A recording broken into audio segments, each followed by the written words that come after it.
একদল মুক্তিযুদ্ধ বিক্রি করে সুবিধা নিয়েছে, আরেক দল ২৪ দিয়ে আখের গোছাতে চায় বলে মন্তব্য করেছেন বিএনপির স্থায়ী কমিটির সদস্য আমির খসরু মাহমুদ চৌধুরী। তিনি বলেন, আন্দোলনের কৃতিত্ব শুধু জনগণের, বিএনপি কোনো কৃতিত্ব নিতে চায় না। দুপুরে রাজধানীর একটি হোটেলে জুলাই অভ্যুত্থান নিয়ে এক সেমিনারে তিনি এমন মন্তব্য করেন।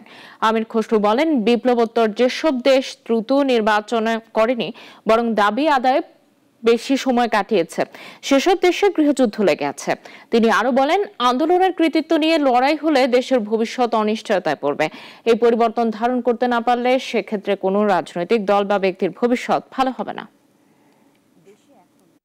দেশই ধ্বংস হয়ে গেল, আবার এখন শুরু হয়েছে আরেক বিক্রি শুরু। এটা আরেক, এটার কৃতিত্ব কে নেবে? তো বিএনপি তো আমরা তো বলছি আমরা কোনো কৃতিত্ব নিচ্ছি, এটা বাংলাদেশের মানুষের কৃতিত্ব। এটা আন্দোলন হয়েছে, হ্যাঁ, আন্দোলনের কৃতিত্ব নিয়ে যদি লড়াই চলে তাহলে বাংলাদেশের ভবিষ্যৎ নয়।